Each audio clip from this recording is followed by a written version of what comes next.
La anorexia y la bulimia son trastornos que se relacionan con la alimentación, produciéndose una alteración en el consumo de alimentos y a la larga problemas en la salud y en la vida diaria. Según un estudio del Hospital Honorio Delgado, en adolescentes estos trastornos se presentan mayoritariamente en mujeres que en varones. Asimismo, la pandemia ha ocasionado que las personas que los padecen corran el riesgo de que sus síntomas se agraven. Para hablar sobre esto y mucho más, tenemos el día de hoy a la psicóloga Leslie Vargas Balin. Ella es terapeuta de niños, adolescentes y adultos, además de ser directora general del Centro Contextual Roots, a quien le damos la más cordial bienvenida. Muchas gracias, Marcelo. ¿Cómo estás? ¿Qué tal a todas las personas que nos están observando, que están formando parte también de este espacio para poder mencionarles y compartirles información verídica con respecto a los trastornos de conducta alimentaria, que Ujú. muchas veces se envuelven mitos, muchas creencias, muchos prejuicios también, que en lugar de ayudar a las personas, pues pueden generar mucho más sufrimiento, desconocimiento, y no solamente en quienes lo padecen, sino también en quienes les rodean. Exactamente, y concuerdo contigo, Leslie. Para empezar, hay una pregunta fundamental. ¿Qué es la anorexia nerviosa y qué es la diferencia de la bulimia y viceversa?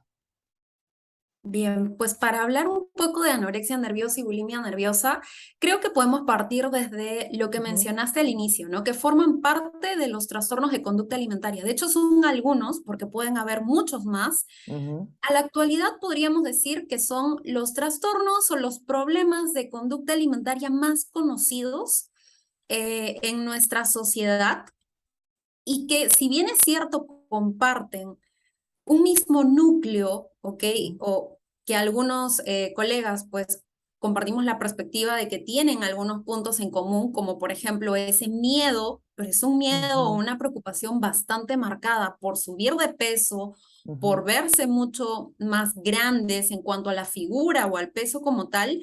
Definitivamente hay diferencias que también valen la pena precisar, ¿no? Y Ok. estas diferencias tienen que ver en las siguientes. Una persona con anorexia nerviosa, generalmente vamos a observar que sus comportamientos se van a ir orientando hacia el lado de las restricciones alimentarias. ¿Qué quiere decir? Vamos a observar que esta persona seguramente, progresivamente, poco a poco, va a ir dejando de comer algunos alimentos, ya sea tanto en cantidad, va a ir comiendo cada vez menos, o el grupo de alimentos se va a ir también reduciendo o Ujú, evitando, ¿no? De repente vamos dejando de comer azúcares, vamos dejando de comer grasas, vamos dejando de comer alimentos que tienen carbohidratos, ujú. y los vamos evitando cada vez más. O también lo que se puede empezar a restringir son el número de comidas en el día. Ya no como en la noche, voy dejando de comer en la mañana también, voy comiendo una vez al día. Y este patrón de comportamiento se va a ir presentando de manera más estable en el tiempo, lo que puede ocasionar en muchas personas que el peso empiece a disminuir, que el peso empiece a bajar.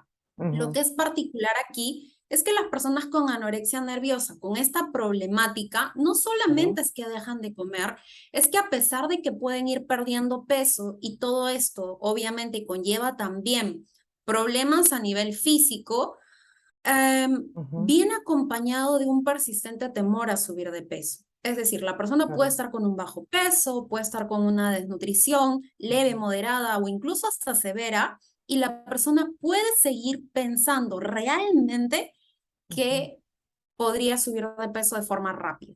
Entonces, generalmente lo que vamos a ver en personas con anorexia nerviosa son restricciones, a diferencia de las personas con bulimia nerviosa. En el Ujú, caso de personas con bulimia nerviosa, lo que vamos a observar, Marcelo, son episodios de atracones, ¿no? Y cuando hablamos de claro. atracones es importante considerar dos características esenciales. Uno, que es que se va a consumir una cantidad de alimentos mucho mayor de la habitual, mucho mayor de lo que las personas usualmente comeríamos en un tiempo muchísimo menor, con una sensación de pérdida de control. Ujú, Ese, cuando ocurre este tipo de situaciones, pues es que hablamos de atracones, y estos atracones se van a ir presentando con cierta frecuencia, ¿no? Es más, el número de atracones que luego va a ir acompañado de comportamientos compensatorios, comportamientos en los que la persona va a buscar formas de cómo eliminar el alimento para ya no sentir la culpa o el miedo, el temor a engordar o a subir de peso, eso Ujú. es lo que va a resultar problemático, ¿no? Y Y, claro, formas de intentar eliminar el alimento, pues pueden haber realmente muchas. Las más conocidas tienen que ver con los vómitos, pero también pueden consistir en el consumo de diuréticos, laxantes, uso de enemas, ejercicio excesivo, ¿no? Y puede venir acompañado de restricciones alimentarias. Entonces, ujú, lo que vamos a ir observando a veces en las personas con bulimia nerviosa es que, a diferencia de las personas con anorexia, es que el peso aquí puede ir fluctuando. Eso claro, nos permite sacar el mito de decir que todas las personas con trastornos de conducta alimentaria son muy delgadas. Hay algunas que pueden tener un peso de repente promedio o hasta tener sobrepeso y aún así presentar alguno de estos problemas, ¿no? claro. Lo que es importante también, quería precisar por acá, es que las personas con bulimia o con anorexia nerviosa, perdón, pueden en algunos casos, algunas de ellas también tener episodios de atracones, en algunas o algunos episodios de atracones, ¿no? En ese sentido, podríamos decir que es un tipo de anorexia nerviosa purgativa. Ujú, También hay personas que solamente restringen y pues este grupo de personas estarían presentando una anorexia nerviosa de tipo restrictiva. Entonces, hay dos tipos de anorexia nerviosa que es importante también tener en cuenta y claro. la bulimia nerviosa que se caracteriza por los episodios de atracones y conductas purgativas Ujú. o compensatorias, ¿no? Claro. Ahora les hablábamos y tú lo mencionabas, un miedo a ganar peso, ¿no? Miedo a la forma, sobre todo. ¿Eso está relacionado de alguna manera con la ansiedad? Y si es así, ¿qué tanto puede influir la ansiedad en una persona que presenta bulimia o anorexia nerviosa? Has mencionado un punto súper importante porque justo si hay emociones que son muy frecuentes con esta población, es justamente una de ellas la ansiedad, ¿no? Ujú, Otras también como la culpa, la vergüenza, pero la ansiedad está súper presente. ¿En qué sentido? Bueno, evidentemente hay una preocupación por ganar peso. La ansiedad puede estar muy presente. Ahora, la ansiedad está dirigida en muchos casos al hecho de si se va a subir o no de peso y todo lo negativo que ello pueda conllevar. Es cierto que para todos nosotros puede ser un poco preocupante la idea de subir de peso o estar en sobrepeso. Eso puede pasar, es ujú, de lo más normal.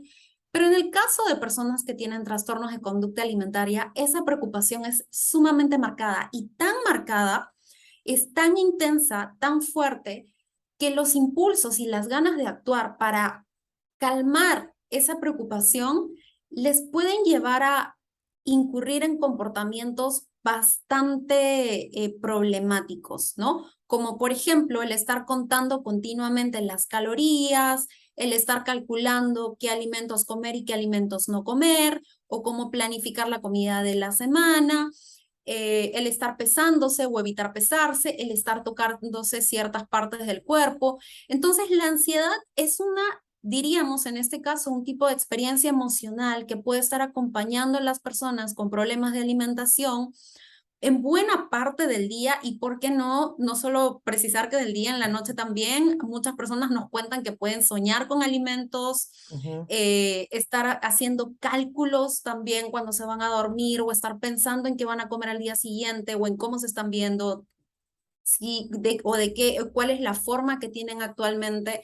Entonces, la ansiedad puede ser como una emoción muy presente que obviamente les cuesta afrontar o vivir, convivir con ella, ¿no? Y es precisamente por eso que se pueden ver más propensas a caer en comportamientos problemáticos, comportamientos que solamente prolongan y cronifican la enfermedad, ujú, por así decir, ¿no? O este trastorno o problema psicológico.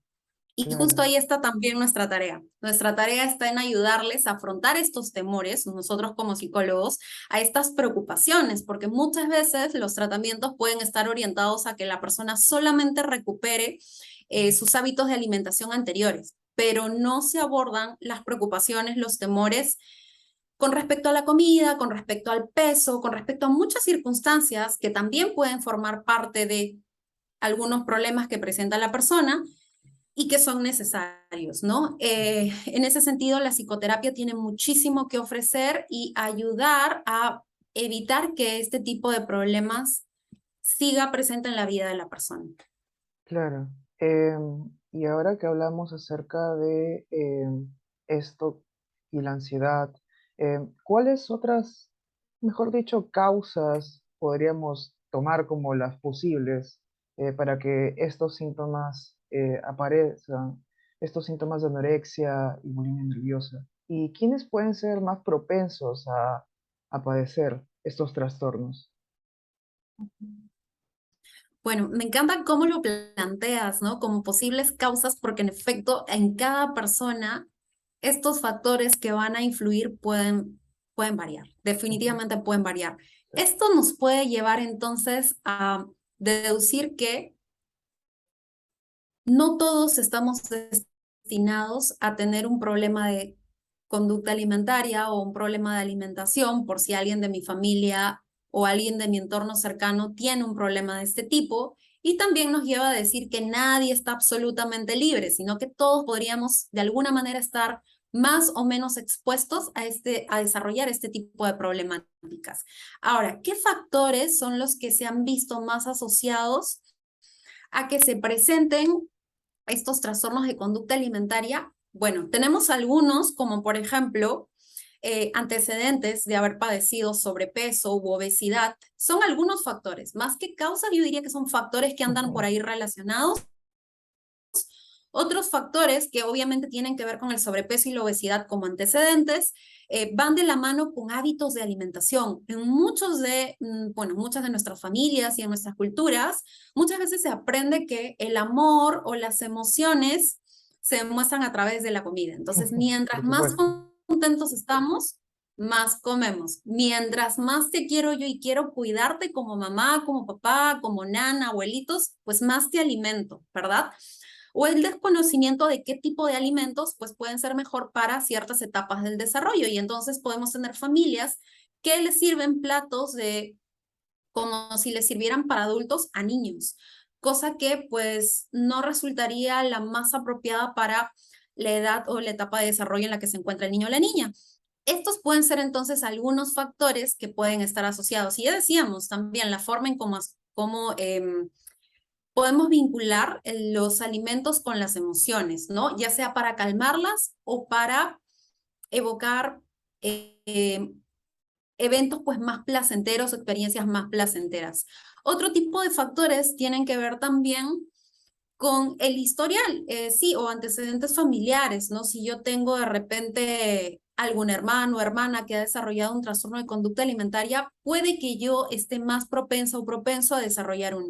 Ujú. Ojo que no es que sea algo hereditario, sino es que podríamos presumir que esto tiene más que ver con los patrones de comportamiento, los hábitos de alimentación que muchas veces se observan y se imitan, ¿no? Si yo tengo una mamá que desde pequeña yo voy creciendo y veo que le preocupa mucho la figura y que solamente se alimenta con vegetales, con frutas, que evita cierto tipo de alimentos y yo empiezo a darle esa misma importancia a la figura y evitar cierto tipo de alimentos y me voy exponiendo además a otros factores ya más de tipo cultural, de cánones de belleza, que son imposibles de alcanzar, que actualmente tienen que ver más con los asiáticos, ¿no? Ujú. Podemos tener muchas preadolescentes y adolescentes queriendo tener cuerpos de cantantes de K-pop, que incluso hasta para ellas, en su propia cultura y con sus propias características, Ujú. biológicamente les resulta difícil mantener, pues para nosotros que somos latinos puede ser muchísimo más y hasta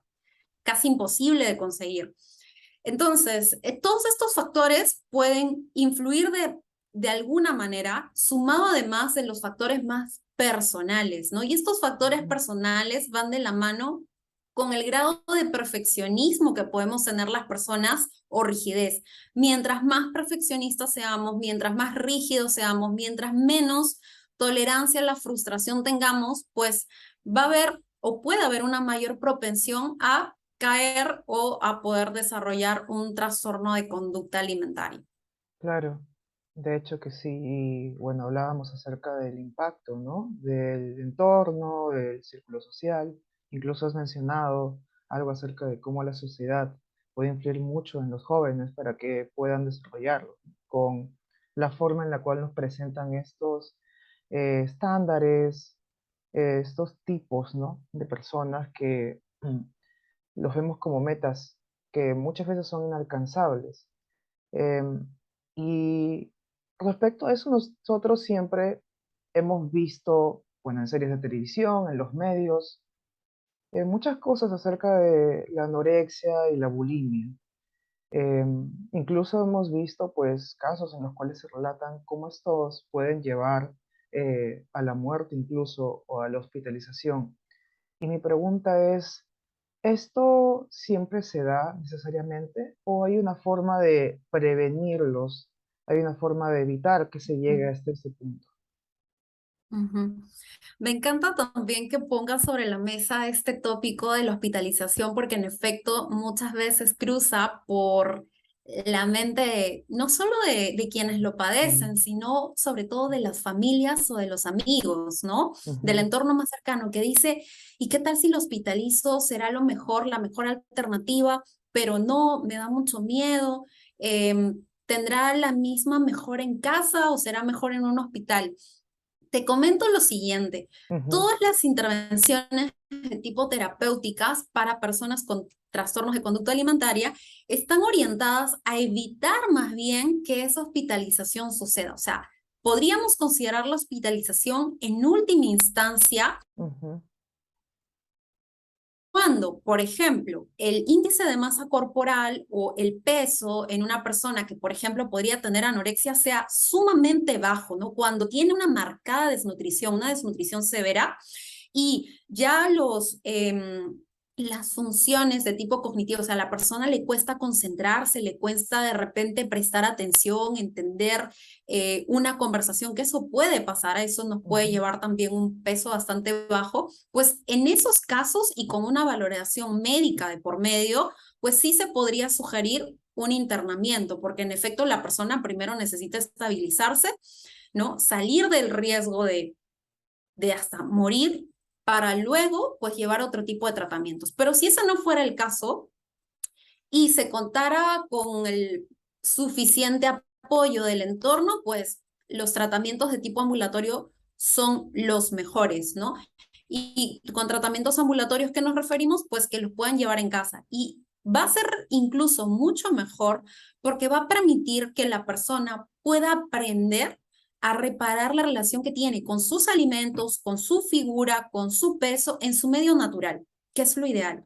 Porque, ¿qué pasa? Bueno, cuando hemos tenido la experiencia de tratar personas con estos problemas que han sido hospitalizadas, pues que de repente en el hospital, en la clínica, se recuperaron o recuperaron sus hábitos de alimentación, pero cuando salieron a las casas, a sus vidas cotidianas, nuevamente se enfrentaron con situaciones que eran temidas, nuevamente se enfrentaron con momentos en los que había que elegir qué y cuánto comer o cómo mostrarse o cómo interactuar con los demás y nuevamente aparecían los problemas y bueno, te imaginarás que otra vez claro. recaída, otra vez hospitalización. Entonces, no han resultado como muy efectivos este tipo de intervención. Ujú, claro. Y hablando acerca de intervenciones, mencionabas esta palabra. Esta es una pregunta que creo que también es muy importante, ya que hoy en día, bueno, en psicología sobre todo,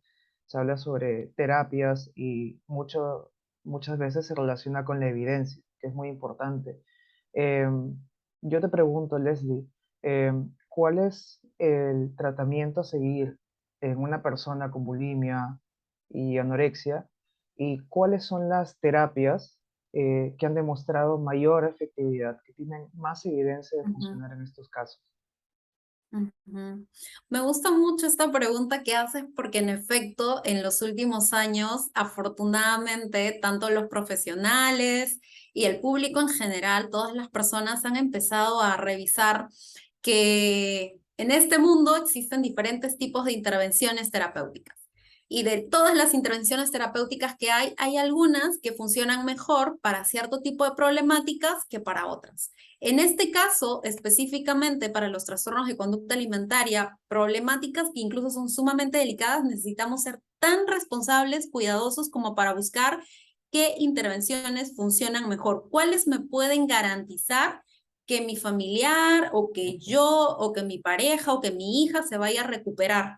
Y en ese sentido, yo te podría decir que podemos clasificarlos en dos grupos, grupo de adolescentes y grupo de adultos, porque hay algunas precisiones que hacer, ¿no? Para empezar con el grupo de adultos, por ejemplo, las terapias que mejor funcionan son la terapia cognitivo-conductual. Pero eso sí, tratemos de buscar, por favor, terapeutas que conozcan acerca de cómo intervenir o cómo tratar con estas problemáticas, porque no todos los terapeutas cognitivo-conductuales tienen este tipo de especialidad, ¿no? Para ser de repente un poquito más exactos con el nombre, terapia cognitivo-conductual mejorada para trastornos de conducta alimentaria es la que ha demostrado funcionar muy bien para este tipo de problemáticas. En segundo lugar, si no funciona, si no es suficiente, porque también pasa que no todos los tratamientos son efectivos al 100%, tenemos la terapia dialéctico-conductual. Este es otro modelo terapéutico, sobre todo orientado para aquellas personas que tienen estas problemáticas con la alimentación, pero que además tienen problemas para controlar sus emociones, tienen de repente comportamientos de autodaño, tienen ideas suicidas que también suceden dentro de las personas con TCA o trastornos de conducta alimentaria. Así que es otra alternativa que les puede ser bastante útil a esta población adulta. Y si hablamos de adolescentes, pues tenemos la terapia basada en familia. Aquí cambia un poco. Con los adolescentes es sumamente importante trabajar junto a el entorno familiar. Lo que se quiere aquí es que el adolescente pueda recuperar el patrón de alimentación habitual, saludable, pero mejorando también la interacción con la familia y proporcionándole el control de la alimentación a los padres en primera instancia. Entonces, en ese sentido, se requiere un trabajo en conjunto y esto es básicamente no negociable, es necesario y lo que mejor les puede funcionar. Claro, Diríamos nosotros, no hay mejores, eh,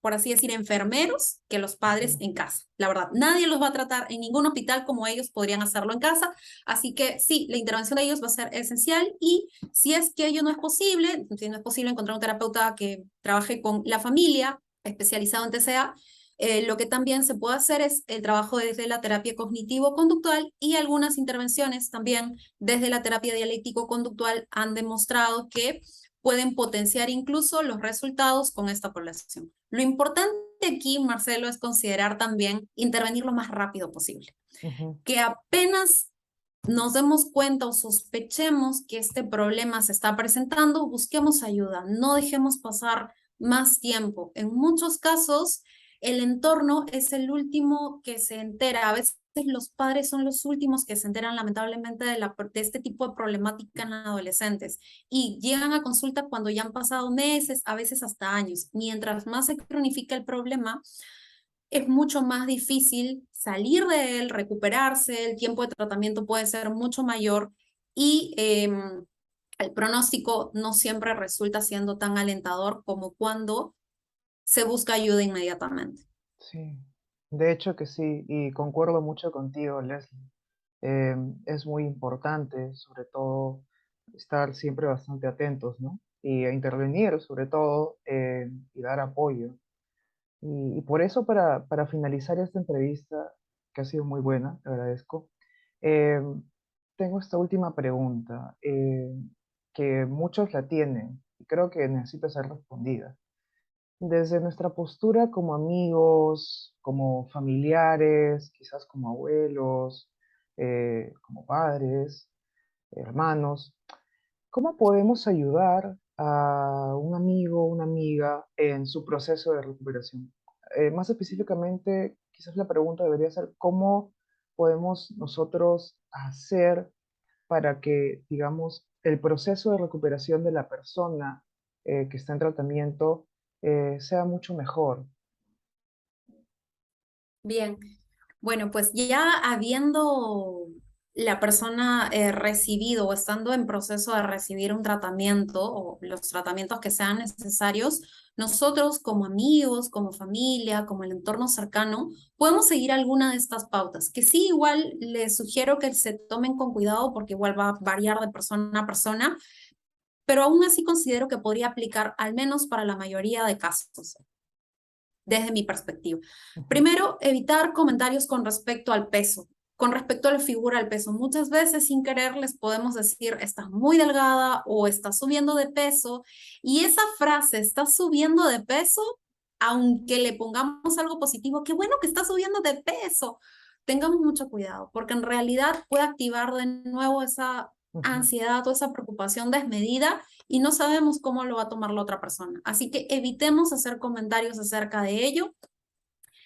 Evitemos en la medida de lo posible también, en la medida de lo posible, fomentar comportamientos de alimentación que sean problemáticos, ¿no? Como ujú, por ejemplo, de repente fomentar el consumo de productos light, productos bajos en caloría. Evitemos también, de preferencia, buscar sobrealimentarlos, porque a veces las familias con el afán de que la persona recupere el peso, que ese es el mejor término que podemos usar, con el afán de que la persona recupere el peso, pues buscan servirle un poquito más de lo habitual o echarle ujú, un poquito más de ciertos ingredientes de lo que habitualmente se haría. Por favor, tratemos de no caer en ello. A veces somos nosotros como familiares, como amigos, con nuestras propias preocupaciones y nuestros propios temores, respondiendo frente a ello y en lugar de ayudar podemos terminar dañando más la relación.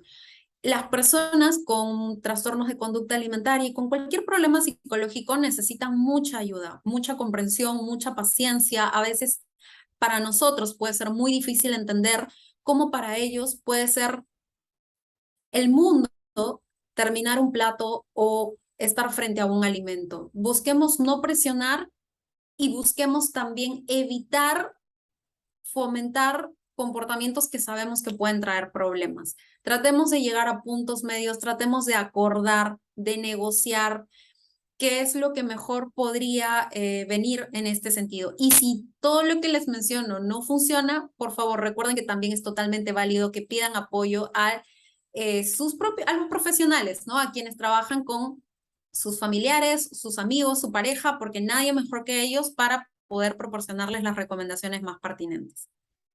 listo. Entonces tenemos que siempre actuar basándonos en la empatía, en la comprensión y sobre todo entendiendo la situación actual de las personas. Que eso pues es lo que nos has dicho en esta ocasión, Leslie. Te agradezco mucho por esta entrevista y estoy seguro que quienes nos escuchan también están agradecidos por las respuestas a muchas de sus dudas. Bueno, te agradezco, Leslie, una vez más. Esto fue todo por mi parte. Yo soy Marcelo Tejada y esto ha sido Página en Blanco. Hasta luego. Hasta luego. Muchas gracias, Marcelo.